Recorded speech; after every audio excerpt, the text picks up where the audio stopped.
I'll hand it over to you. Good morning, everybody. My name is Gayl Bowser, and I'm here with my co-host Penny Reed today. She's the driver of our PowerPoint, so I'm going to talk a little bit while she gets that Looking for PowerPoint my up cursor. and it shares her screen. Our topic today is administrators as allies in AT implementation. And I have to tell you a funny story because we actually planned this webinar, I don't know, 2 centuries ago. And we were thinking that what we were going to do was just talk to you about a system we've used for working with school administrators over time, and to get going with tell you a little bit about a book that we've written. Not that we think you should buy the book, but that we wanted to talk with you about that. So there we go. So on this first slide, you can see our names. I'm Gayl Bowser, and this is my friend Penny Reed, who's the driver today. And also on that slide is the link to the Education Tech Point site, which is a place where we post most of the work and most of the materials that we provide over time. So Penny, if you go to the next slide, I mentioned that we have written a book through CAS Publishing called Leading the Way to Excellence in Assistive Technology Services. And I wanted to tell you that the material in this book actually came from some of the work that we began doing with the Quality Indicators for Assistive Technology project. Many of you may know about Quiet, and if you don't know, I recommend highly that you just Google QIAT. There's no U in Quiet, and learn about the quality indicators, which describe what high quality services should look like. Our disclosure is that we did create this book on assistive technology and the role of administrators and AT leaders in assistive technology.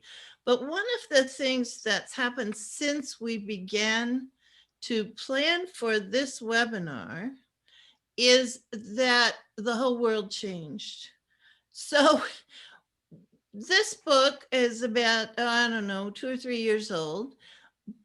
But one of the things we've tried to do today is to update the information and to make it as current as possible and as applicable as possible to our current state of some in-person schools, some virtual schools, and the whole virus situation.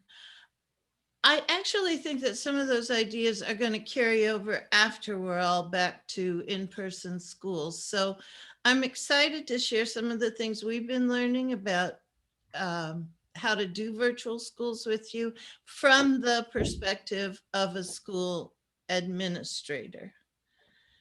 So Penny, why don't you take the next one? I will. Our topic is to talk about administrators as allies in an assistive technology implementation. And implementation is really the place where the rubber hits the road. It's important to do good AT consideration, and it's critical for some students that we do a good AT assessment. But in all cases where we really start to use the AT is really an important time. And one of the things we know is that where you implement it and how you implement is really critical in the successful use of assistive technology. It requires specific actions from us as AT service providers, but it also requires some specific actions from our administrators. And that's what we want to talk about today, is how you as an AT service provider can work collaboratively with your administrators to make a really powerful team. One of the things we know is that the use of AT has to be implemented in customary environments for meaningful activities for kids. And yet in some cases, there's still some teachers there who may view this as not my job. And so we want to talk about that today too. Why don't they think it's their job? Well, there's a lot of things that can impact on that, but I think one of the aspects is it's still not included in their training, especially for our general educators who are the people who are the leaders in their classroom where our kids with disabilities are getting their education. And so it's really critical that we help them understand how and why it's part of their job. It's often not in a written job description in any way, or not there in a way that makes it obvious to them. They often find that there's no peers pointing out their responsibility to make sure that AT is used in their setting. And it may not be mentioned when they're observed or evaluated.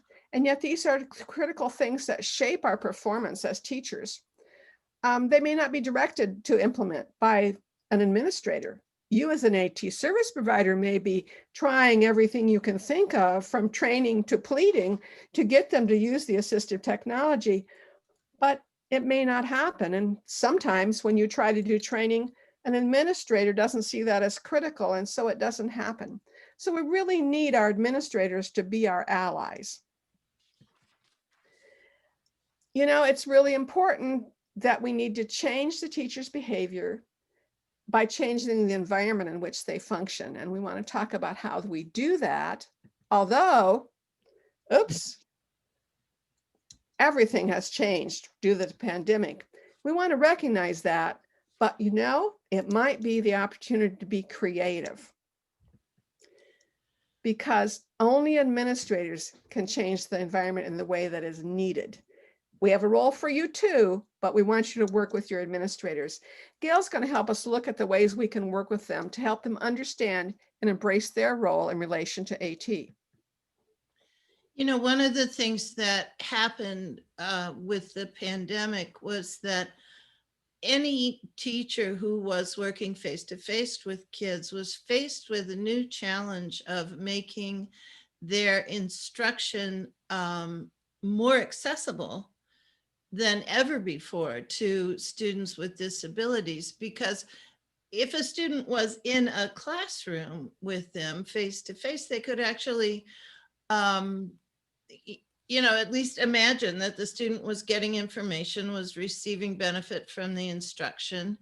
And there were lots of things that were kind of assumed. But with this new era of virtual schools and online instruction, things have changed a lot. Penny, I think if you hit just the next, go to the, that's what I wanted. Thank you. So I wanted to mention to you a project that really has had an impact on me, because particularly because I work as a professional development person much of the time, at least in this stage of my life. And the New Teacher Project, which is a nonprofit about improving education, in 2015 put out a report that they called the Mirage Report. And it was a very large study. You can get it online if you're interested. But they looked at the question of what does it take to help teachers improve. And that's a real general question, is a big question. It wasn't just for teachers of children with disabilities, but overall, the answer to that question of what does it take to help teachers improve came down to some interesting things. One of the things that the Mirage Project results said was that ongoing professional development is not enough to help teachers improve. There have to be other things in place. So just providing them with a package of discrete experiences and treatments was not enough to help them improve. But what was really important in the Mirage Report was that teachers had to understand what improvement meant and work in a culture where the conditions facilitated that improvement. So what the Mirage Report basically said is, we're telling people to improve, but we don't really understand, and they don't really understand what improvement means. So the Mirage Project has lots of materials, lots of teacher evaluation tools and things like that, that can be used. They're all free to the public. And I think they have some really interesting things, but that idea of being very clear and setting the tone of what good teaching looks like really helped me to understand that professional development is just not enough by itself. So Penny, can you move to the next slide, please? What we know is that administrators have to set that tone. They have a huge impact on identifying what good teaching is, what good instruction for their students is. They're the leaders of their programs. So when we talk about administrators, we're talking about whoever supervises your assistive technology program, whether it's a middle management kind of administrator, a director of special ed, a principal, whoever's in charge of the work that you do and whom you report to. And administrators also have an assigned role in all the aspects of services within their program, so they can impact way more than just the direct service providers they work with. So one of the questions we have right now, Penny, if you'd move the slide, is where do we go from here? And I wanted to talk about one other big picture item before we actually get into good solid content here. And that is the difference between change and transformation. Change is usually defined as standing in the present and looking at what happened in the past and saying, how can we do that thing that happened in the past a little better? And that's what we have traditionally done in assistive technology programs. And it's also what I think we were doing for the most part before March of last year. But in this particular present, what has happened to all of us, I believe, is that there has been a total transformation of our services, of the way school is provided, and that point where we are right now is asking us to look to the future, see how we can do things very much differently, and benefit from the lessons that we're learning right now in the present. So what can we do? Penny, would you please? Thank you.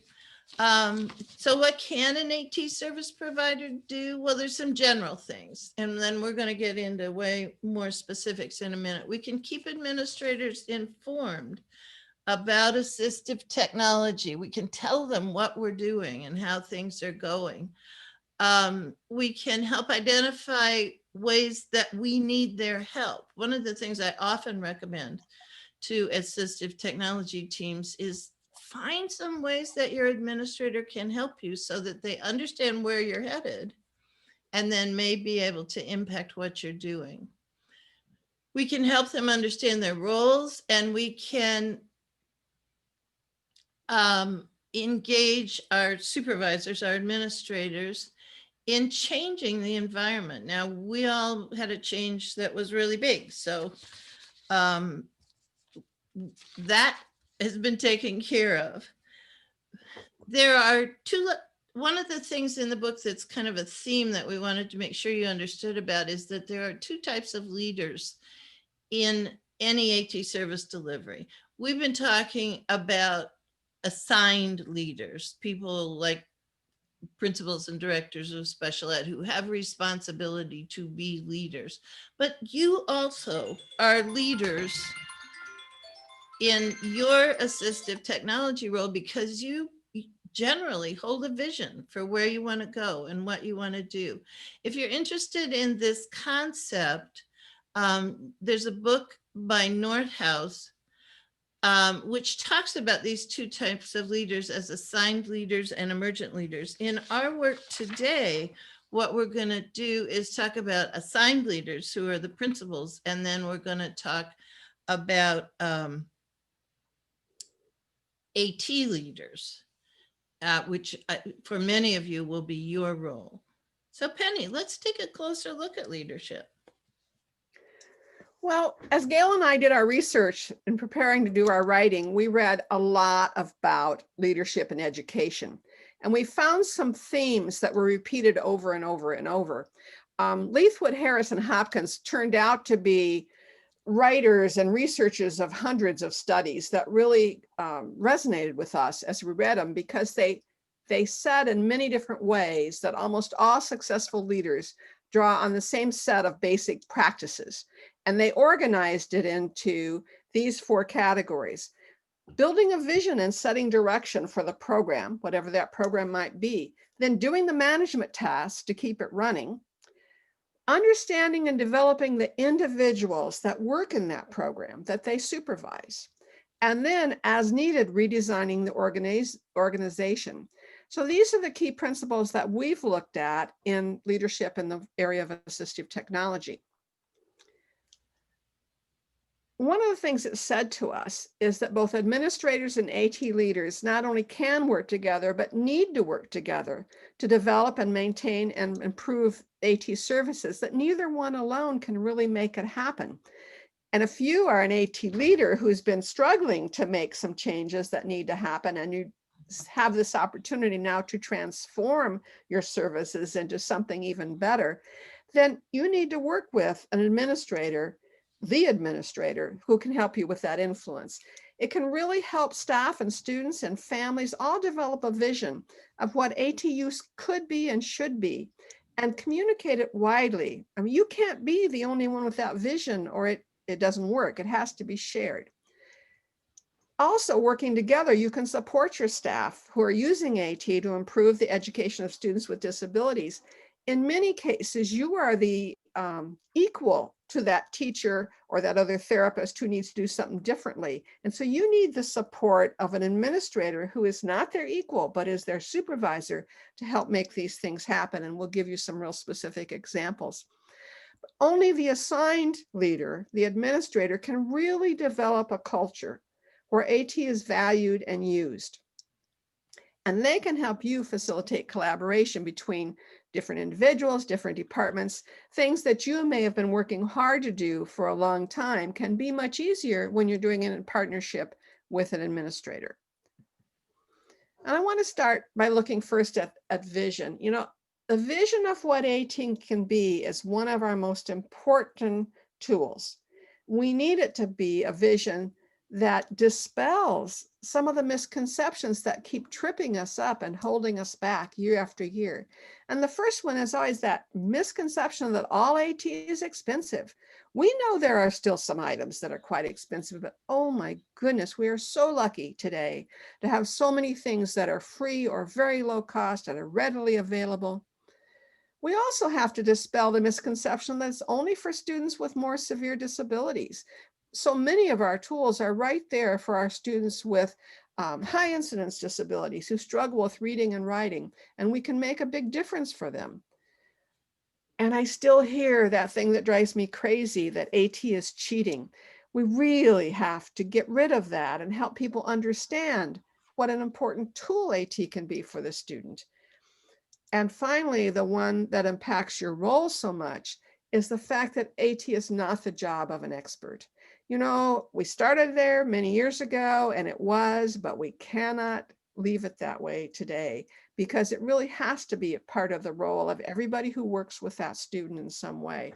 So our vision needs to define the roles, your role, but also the principal's roles and the classroom teacher's roles. The leaders of IEP meetings. One of the stories that reminds me so much of the importance of this vision occurred a few years ago when Gayl and I were both counseling a friend of ours who was the mother of a boy with a disability. He was going from middle school to high school. She was very concerned about his performance. He struggled with learning disabilities, particularly in the areas of reading and writing. And of course, Gayl and I were telling her about all the assistive technology, arranging for her to borrow some to see how well it worked, and arming her to go into that IEP meeting and talk about how important it was for her son. And the leader of that IEP meeting heard her out and then said to her, "Oh, Mrs. Smith, your son isn't blind and he doesn't need a wheelchair. He doesn't need assistive technology." She didn't know what to say. But Gayl and I did. And I tell you, things changed in that district after that, because we did talk to the special ed director. But that's the importance of a vision, is that it's shared by everyone, because we have to know who might have control of that meeting where that child's chance to get the assistive technology needs is dashed by someone who doesn't have a vision or doesn't have the correct vision. So it's a critical piece. And these days, it's really important that any direction is very specific guidance, especially related to the virtual schools or the hybrid schools and all the things that are so different now, and that it's team-based and communication focused. And again, I have another story. The largest district in our state, Portland Public Schools, who does lots of wonderful things for kids and has some terrific assistive technology providers and terrific teachers and therapists, had quite the problem this fall. And they thought they were giving guidance to every level about the amount of teaching they should receive. But as it turned out, the middle schools teachers across Portland Public Schools got the message that they were to do 4.5 hours a week of virtual instruction on Monday and Tuesday. That's all they seem to understand, because that's what happened across the district. Now, they give lots of homework and lots of assignments and things like that. But what parents saw was 4.5 hours of instruction. The high school kids, on the other hand, got 10 hours of instruction across Monday, Tuesday, Thursday, and Friday.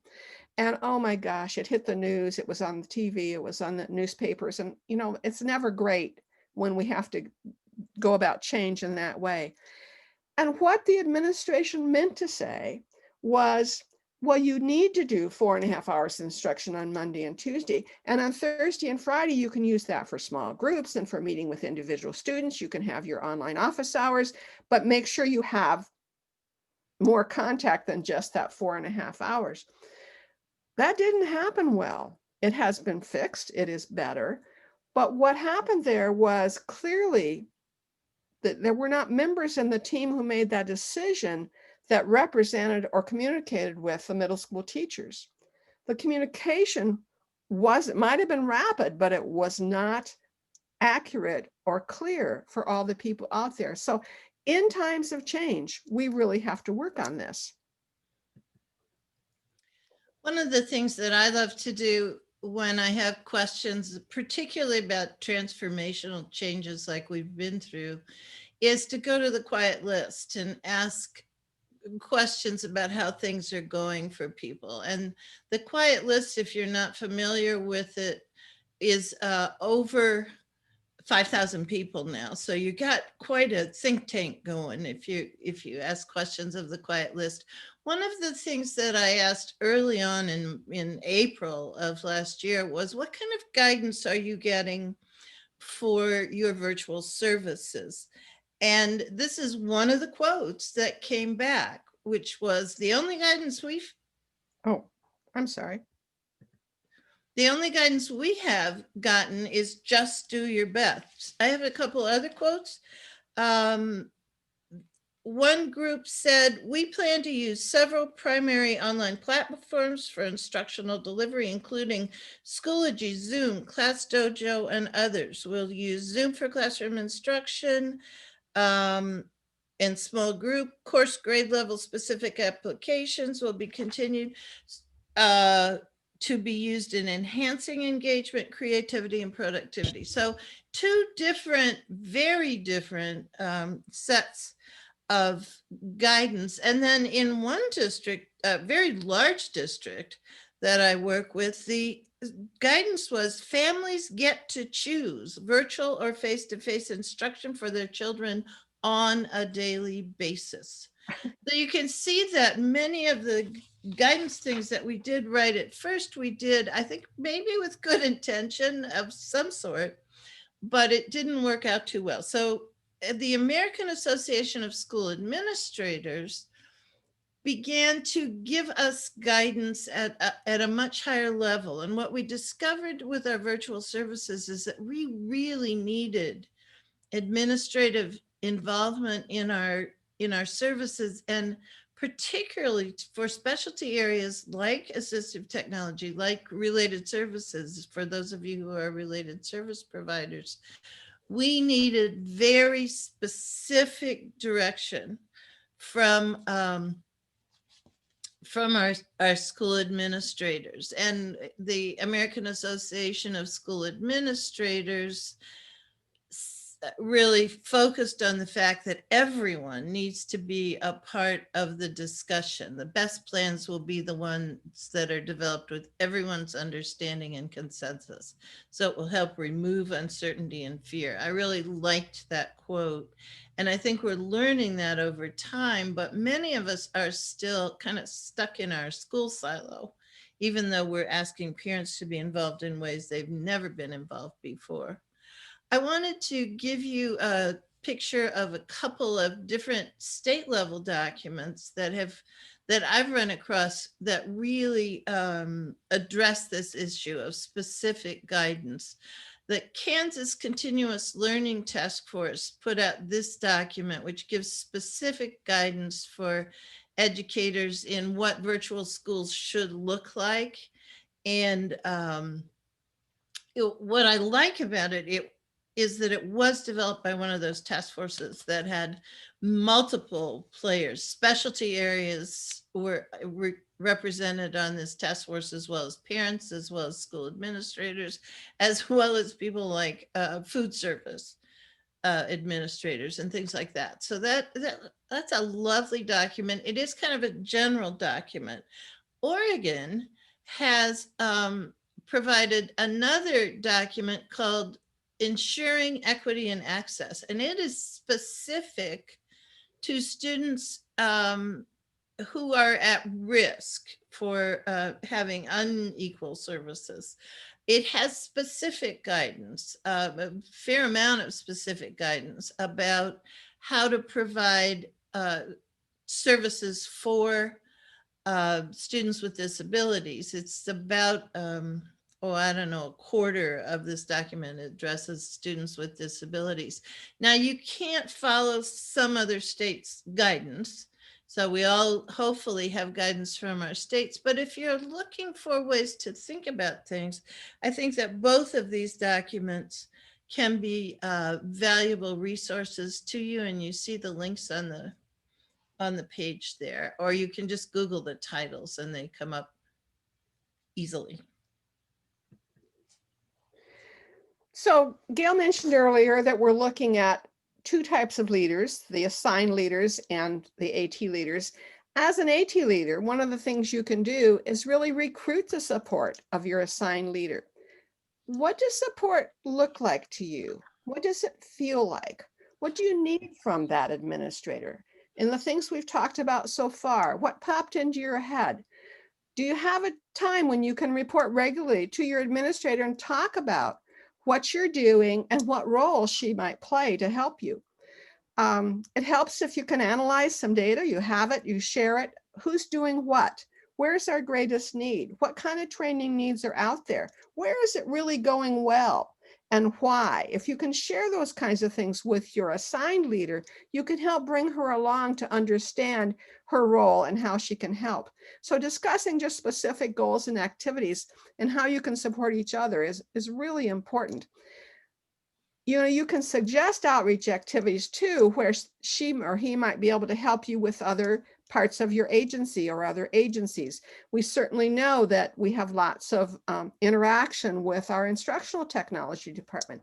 How does that go? Do you need an ally who is an assigned leader to help you with that? So thinking about how really can you bring your administrator on board and help she or he see their role? Because they are a leader, whether they know it or not.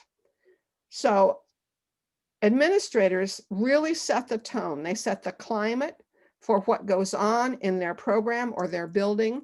And if they're not aware of assistive technology services and how they're going, they may be setting the wrong tone when they don't mean to. So as an administrator, an assigned leader, you can ask some questions of your AT service providers. How's it going? What kind of support do you need from me? Help me identify the stakeholders who really need to be trained. Ask some questions. And between the two of you, begin to identify opportunities where the administrator has a chance to advocate for AT use in a way that you don't, and a way that you can provide the information that she needs in order to do that. It's an important part of working together. Now, Gail's going to take a closer look at management. When we first started talking about leadership, we said there were 4 aspects of any administrator's roles in school programs. And the first one is creating a vision and just taking leadership action. Another aspect of assistive tech, or of any leader's role, is management. And my friend Beth always calls it the day-to-day dailiness of things. And when I say that to school administrators, they all get it immediately, what AT management might be. So if we're talking just about AT services right now, management includes making sure that services are legal and efficient and effective and equitable. And there's a lot of talk right now about equity in our assistive technology services, as well as every other service, both because of the pandemic and also because this virtual school environment has made us so very much aware of the inequities of access to the internet and access to technology that we see in our school districts. And schools are beginning to develop ways of looking at that, but that also has to be done at an administrative level. We have to make sure that employees know how to respond to parent requests for all kinds of things, but we've had all kinds of new requests right now, and that management involves having operating guidelines and procedures in place that work, and we've had to develop some new procedures.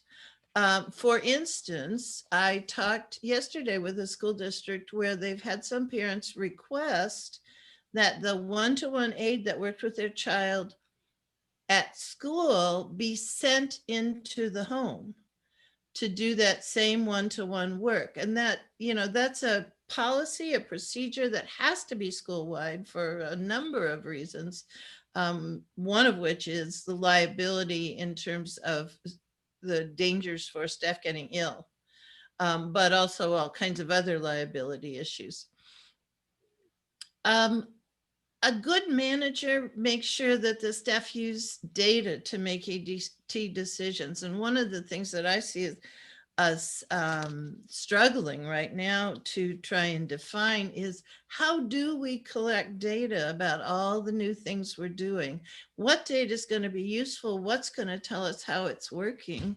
And we need some really basic data that we did not need before. For instance, how many of our students are actually able to benefit from online instruction? How many of our students are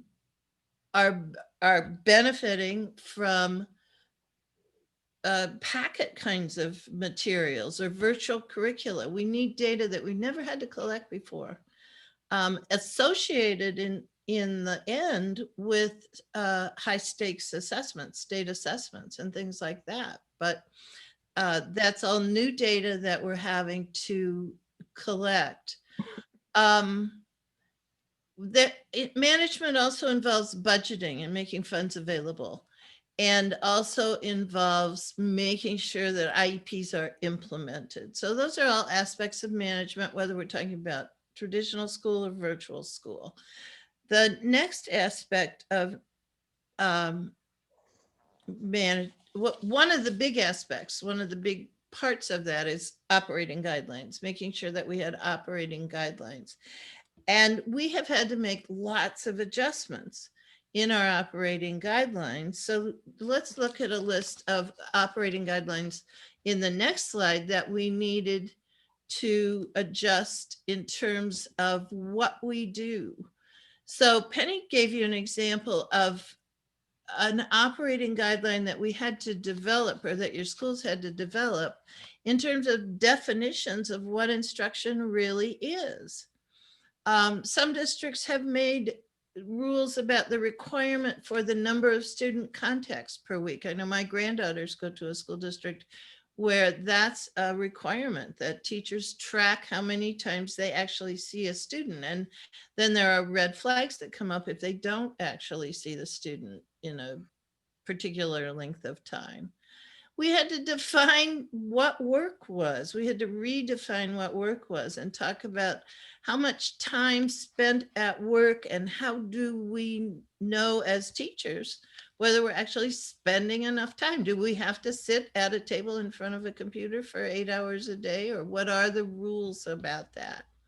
Also, lots of new guidance has been needed for what platforms we're using, what platforms we can use, what platforms we can't use, and how we are doing information sharing. One of the big issues that's a good example of, if you can go to the next slide, Penny, one of the big issues that's a good example of a virtual management issue was that initial issue that we ran into of our kids didn't have access to the internet.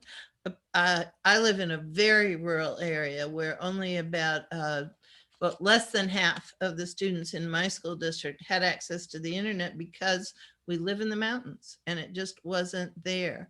So we had to figure out how to provide instruction for students. And sometimes districts have given hotspots to individuals' kids so that they have cellular access to the internet, but the district provided them. Sometimes some districts in our area parked school buses in parking lots and put hotspots inside the school buses so that everybody could have access.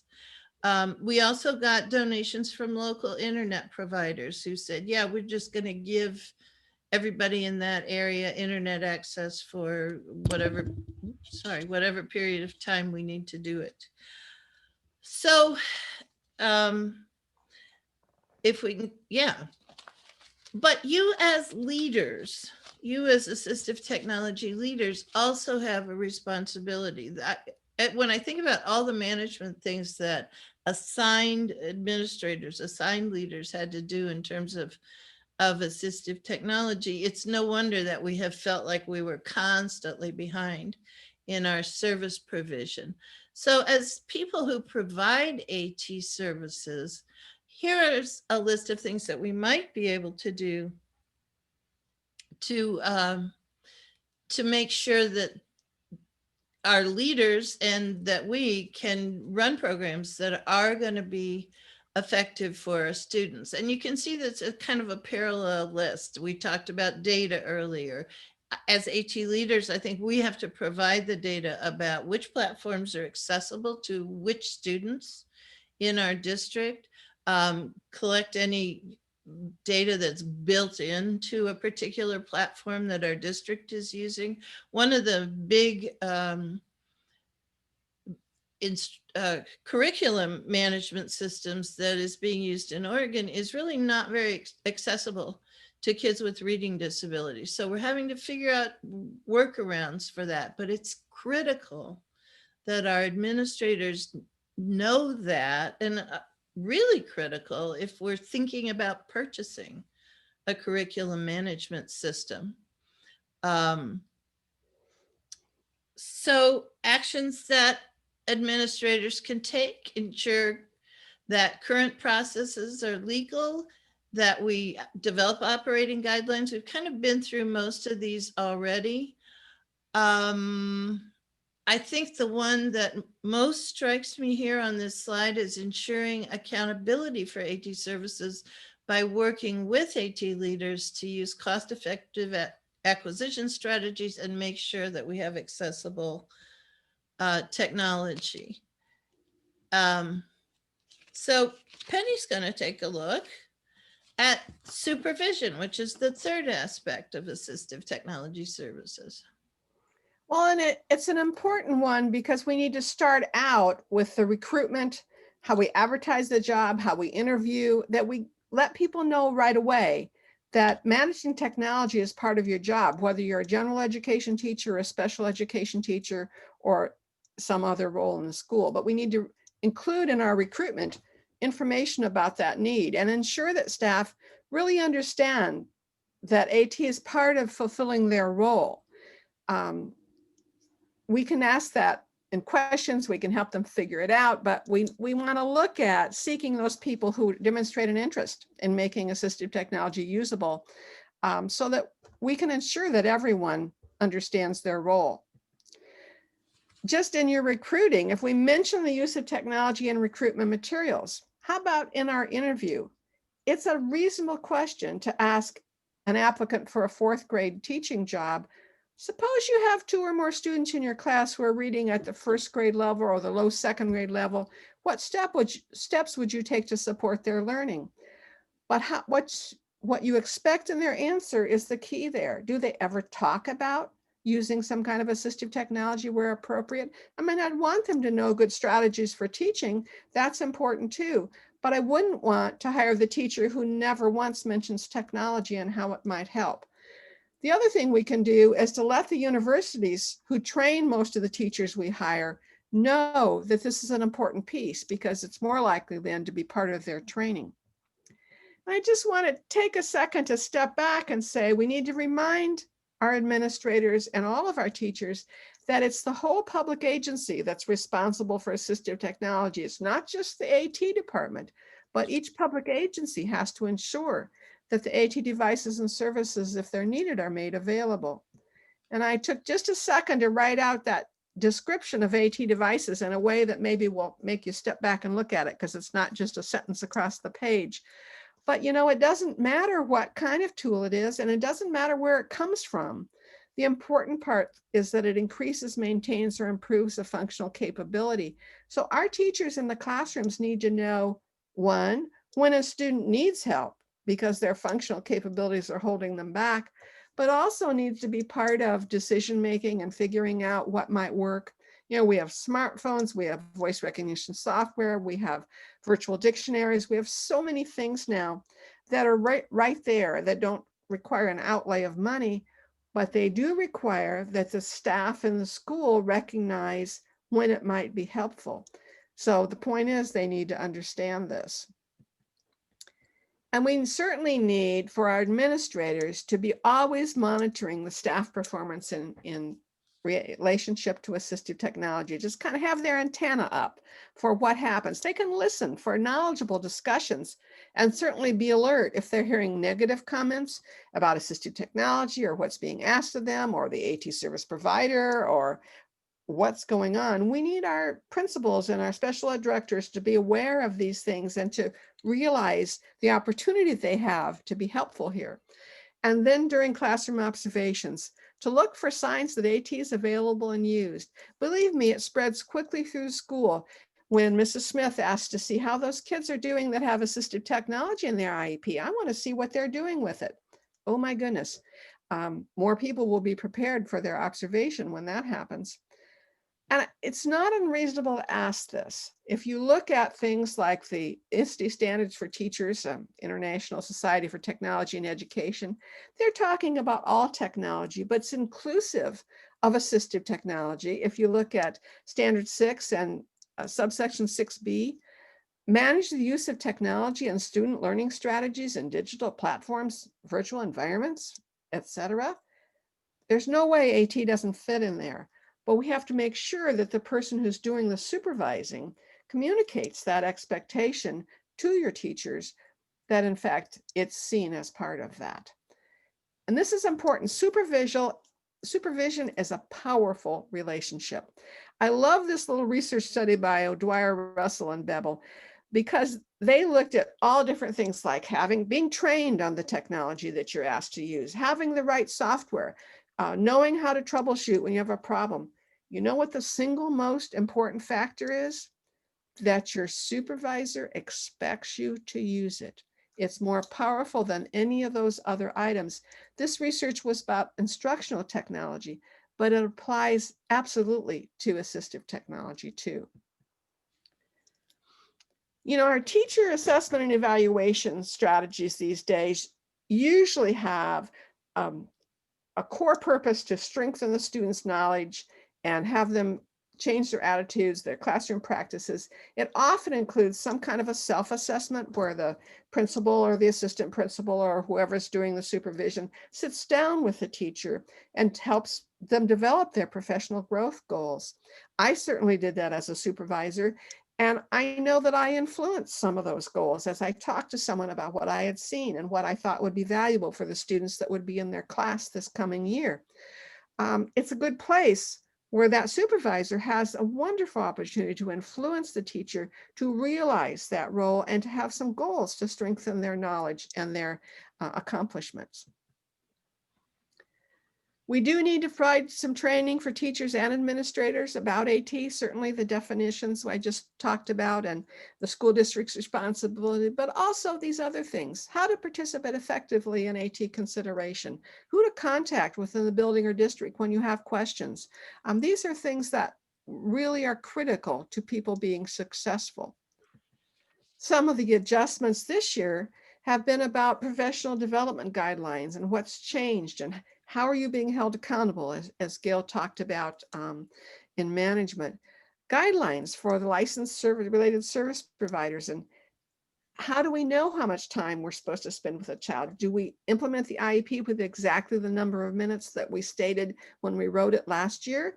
Or do we have to change it somehow to reflect what we're doing? Gayl's going to share an example. You have this as your handout, so I'm not going to go through it in detail, but this is a document that was issued by the Morongo Unified School District, which is a district in Southern California. And what they talked about in this document, you can see the three columns for each area, was what good service provision looks like. So I'm going to read you the speech and language guidance, which is how much time per week. They said 2 sessions per week, and half of these sessions will be on online service time. If it's a group therapy, 1 session per week. If it's a consult, 1 session per week. They gave all of, and this document covers speech and language, counseling, health and nursing, adaptive physical education, almost every service that you could imagine in this district. But what they did was help to define what those services would look like. So again, back to that issue of leadership means giving specific guidance. And again, looking at the supervision activities for you as an AT leader, some of them are built on what we've already talked about. But I think one of the most important aspects here is that you really need to develop a system to inform your administrator about which students have AT in their IEP and what kind of task that AT is used for, and the expected performance change, because the administrator doesn't know what to look for unless we give them that information. So sort of the other things in here are really kind of based on that, making sure that the administrator is informed so that they can use their opportunities to check on how it's going with AT and just fold it right into their supervision process.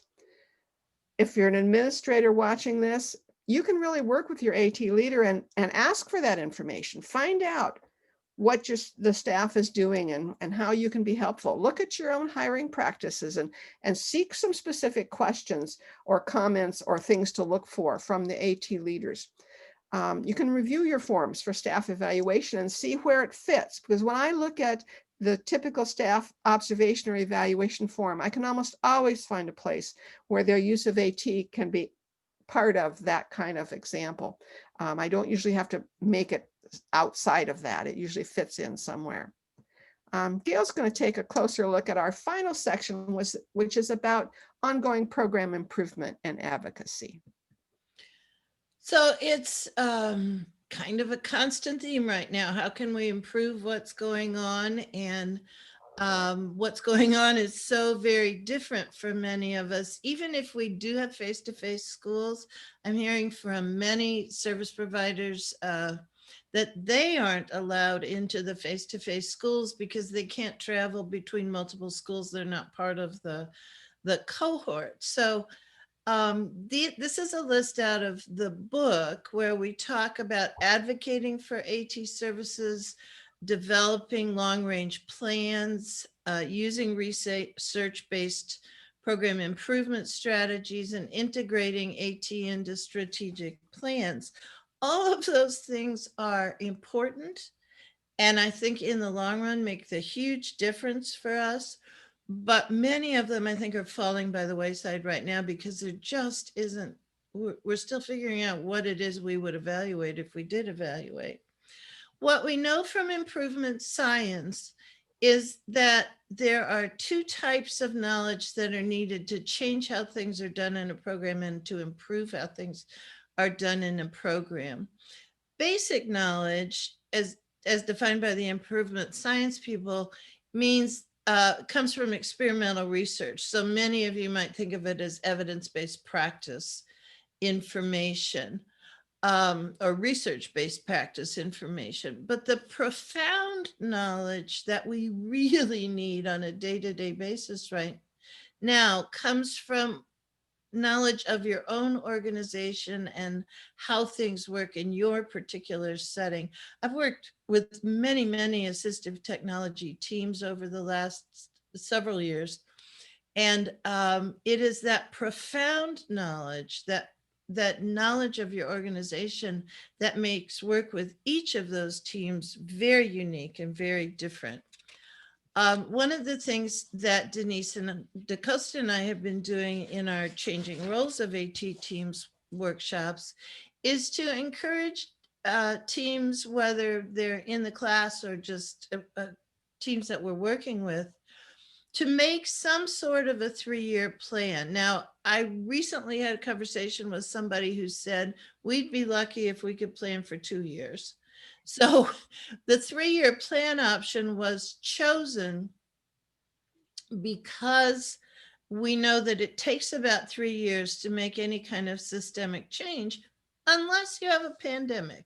So right now we're encouraging teams to prepare for out 2 years. And part of that preparation, when we do all get to go back to schools, is to plan for how things might be different when we actually get back to school. So I wanted to tell you about Barbara. Could you go back, please? I'm sorry. I wanted to tell you about a project that was done in Nova Scotia, led by Barbara Welsford and Anita Kingdom. And they were asked to plan for all 3 different activities in their districts. So the first one, if you want to move to the next slide, was a traditional learning environment. But we also know that traditional learning environments right now are not traditional.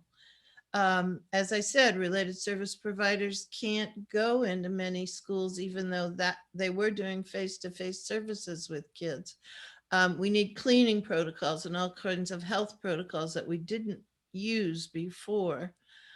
The second eventuality that they were asked to plan for was a dual learning environment where we had a little of both going on. And then the third one was a virtual learning environment. And I wanted to just show you what that looked like in their planning system, because it's been really helpful. What they did was they divided up every activity that they participate in their assistive technology program. So one of them was functional evaluation in the customary environment. One of them was referral. One of them was equipment management, but there were 6 different categories that they used. But what you can see in this slide is they looked at the assistive technology referral process as it currently existed, or as it existed in February, and then talked about the service delivery adjustments that they had to make in response to the virus. And then on each one of the slides or the worksheets that they developed for this system, they also included the health protocols, which are huge for some of the changes we're going through, and any special communication protocols that are needed. One that I hear a lot is parent permission to record. So they went through many of those, and they did it for each of their services in each kind of school environment. If we go to the next slide, one of the other things that we are really thinking about these days is how do we evaluate our current service model, whatever that is, to get some information or data about how we think we're doing in each of those service areas that Nova Scotia mentioned. We have taken a look, Penny and I have taken a look, and we actually think that the quality indicators for assistive technology services self-evaluation matrix still holds a lot of value in terms of how you might evaluate what you're doing right now. So if you just feel like things are up in the air and it's totally scattered, this might be a good tool for you. And also the education tech points profile of assistive technology services, which is something that Penny Reed and I developed for assistive technology teams to work with. I really want to encourage you to take a look at those. And as you look at those, we're going to use the strategy of plan, do, study, act. Penny's going to talk about that. Change is a process. You don't want to, it doesn't happen all at once. It's sort of cyclical. And we just want to remind you that this is a good, simple paradigm to use when you're looking at change and transformation. When you get your data from your self-assessment, you can look at what needs to be changed, figure out a plan, implement it. Always look at your results, review what's going on, and adjust as needed before you move forward. And then you start the cycle again. Penny, in the chat box, I see Margaret said, I had this quote on my email signature: without data, it's just your opinion. That's right. What we're finding as we go through this period of time in education is that there are lots of unanticipated outcomes.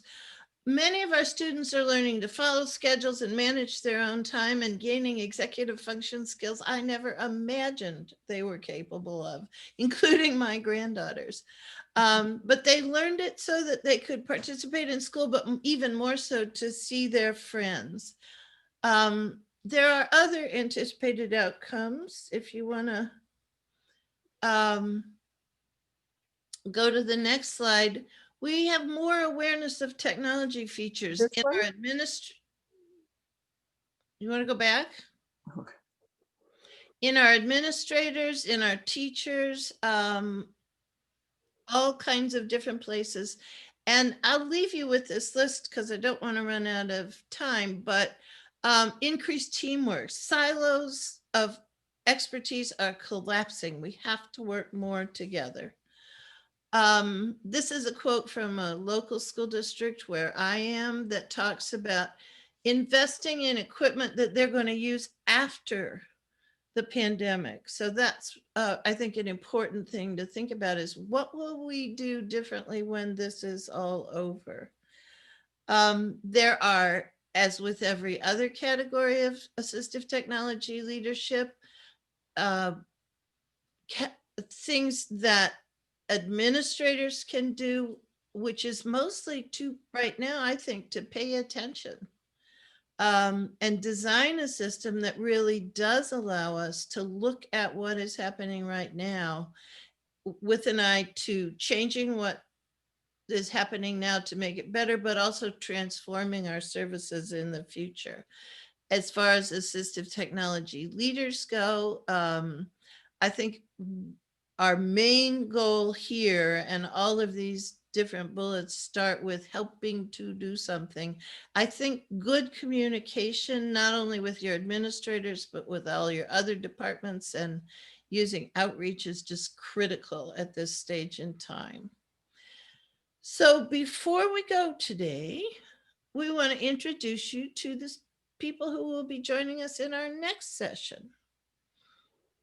And it's Maggie Judson and Gina Antrim, and we are so excited to be doing this series with them because they've taken a lot of these ideas and implemented them, and they're going to talk to you about that 2 weeks from today.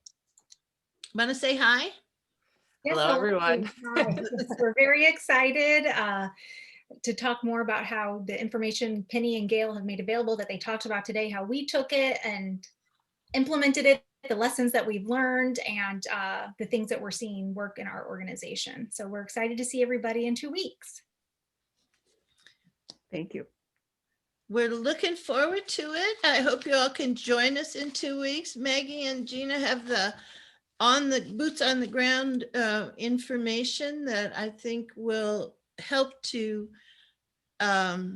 amplify the big picture concepts that we tried to give you today. So we're looking forward to seeing you in a couple of weeks. And Deb, do you have any final words? I don't. Thank you, ladies, for all of the great information. And we hope to see you all back in a couple of weeks. Oh, I see people saying I'm already registered. Good news. Thank you all for joining us today.